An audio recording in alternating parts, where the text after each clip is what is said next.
I predict in the next 10 years that crypto, blockchain, Bitcoin, all of this innovation will be the 12th sector of the S&P. Let's say you're a very, very wealthy Middle East sovereign fund and you're managing, I don't know, $500 billion. And you don't need any more oil as an investment because you've already got that in the ground. So you go to an indexer like me and say, look, give me the S&P, less energy, less airlines. And that's what indexers do. So we as an industry get to see fund flows 24/7 every day. And there are billions of dollars out there waiting for policy, because for all the excitement about Bitcoin, for all the excitement about crypto, for all of the wonderful productivity, these products and blockchain, and everything that's promised that you're going to be hearing about the next 3 days, these massive pools of capital, these trillion-dollar pools, own this much crypto, this much, practically nothing. It's the purvey of high net worth individuals, hedge funds, and retail investors. And that's okay. But what we're missing is policy. When we get policy and the regulator regulates, that's not a negative thing. The spigots of capital are going to flood into this sector like you've never seen.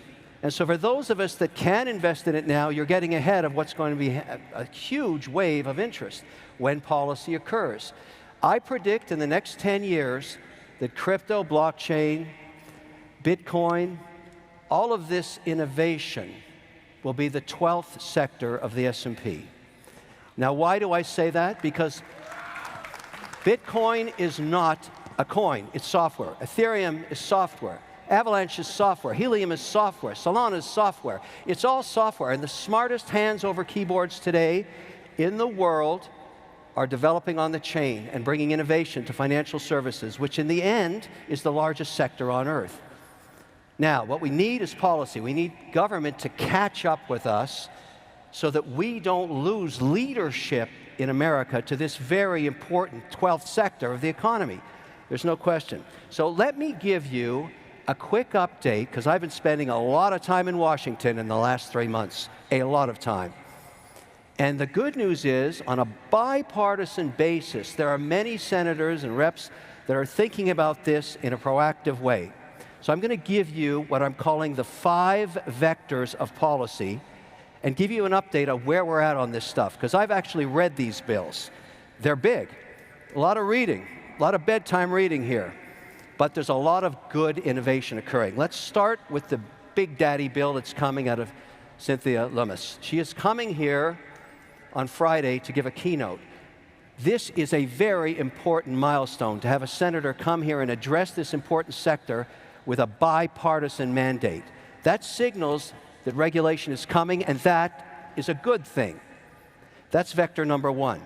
Vector number 2, the president himself, in his direct order, his executive order, talked about crypto as something that he wouldn't make illegal. That was the most important message in there. But there was also a concern about climate change, which I'll get to in a minute. Then there's BlackRock, the Larry Fink mandate that has discussed this sector as well, also a concern about ESG and climate change. Last night at 6 o'clock, Bill Hagerty dropped a bill. 2 pages. I spoke to the senator last night. A 2-page bill that would make stable coins legal. This is a genius piece of legislature.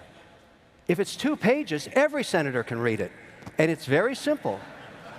What this says is this. Why is this any different than a money market fund? Why can't we have a simple audit every 30 days with the underlying security inside of it, whether it be USDC or any other stable coin? And why can't we limit the duration of the asset to 12 months or less? And then why don't we let the market compete to provide stable coins, which are now way past $100 billion, and allow institutions to put this on their balance sheets? 2-page bill. There's a senator that wants to do business. I, of course, applaud this mandate because my own auditor won't let me and my operating company do anything with stablecoin because there's no regulation on it. So maybe the best way to approach this for all of us that are interested in crypto is to pick one pillar of value. And right now, I would argue that stablecoins are one of the fastest growing asset classes outside of Bitcoin, and help this become policy and law, and watch what happens. And the reason you should care is, if it's backed by the US dollar, it will become the reserve currency of the earth. That's what will happen. And why would we want to give that up to any other country? Why would we ever give that innovation up? So let's regulate this. Let's get behind this bill and make it happen. And I'm not asking the federal government to write one line of code. That's not their job. Let the free market, let the private sector develop these stablecoin products and let them compete, just like Fidelity competes with their money market fund, like Schwab competes. They're regulated and everybody uses them when they have a cash balance on their account. Let's do the same thing here. That way, we have the innovators coding and we have the government regulating. That's a great outcome. It's coming soon. Now, let's talk about the minefields in the 5 vectors of policy. We'll start with the SEC. Now, I don't know if you read these memorandums, but a few weeks ago, they started proposing that in addition to financial audits in all companies that are public, in all 11 sectors of the economy, that they have a carbon audit, that they get somebody, if you claim that you're carbon neutral, you're going to get audited every quarter. Now, in the Bitcoin mining industry, where I'm a participant, the way we get carbon neutral is we buy carbon offsets.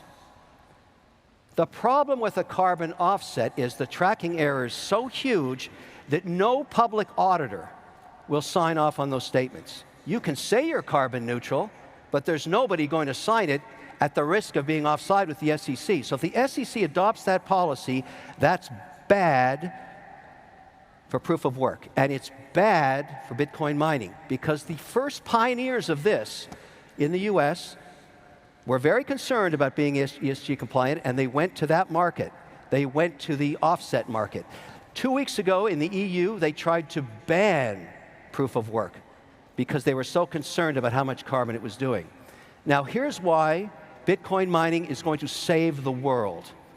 If this policy gets implemented, because it's also in the ESG mandate that Larry Fink at BlackRock put in place, and it's also mentioned directly deep in the executive order of the president himself. It's a direct swipe at Bitcoin mining. But why is Bitcoin mining good for the earth? Because the next generation of Bitcoin miners, and some of them are represented right here, are starting to work with energy that does not require carbon. Hydroelectricity and nuclear power, wind and solar. The drive to produce Bitcoin is so economic in value that they will go ahead and fund the next generation of machines and turbines. 90% of dams built in America in the last 100 years contemplated hydroelectricity, but never installed the turbines. I'll install the turbines. Why? Because it's great economics if I can use that and not be hassled by a carbon audit.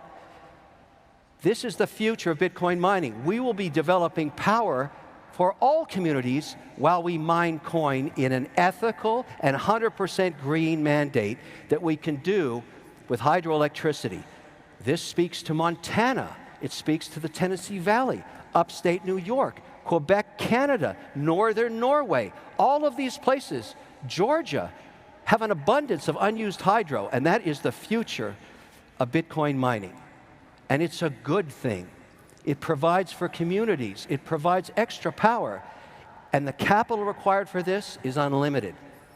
Now, the beautiful strategy here is when we get policy, this is the Loomis bill right here, and there's lots of good news in this thing, when we make Bitcoin an allocation for institutions, which they do not have yet, what I predict will happen, they will put between 50 basis points and 3 basis points or 300 basis points into their portfolios. How much money is that? Trillions of dollars. So if you want to see Bitcoin appreciate in value, if you're an advocate like I am, because it's software and it's a property and maybe it's a currency, you want regulation. You embrace this and you stand back and watch the capital pour into this.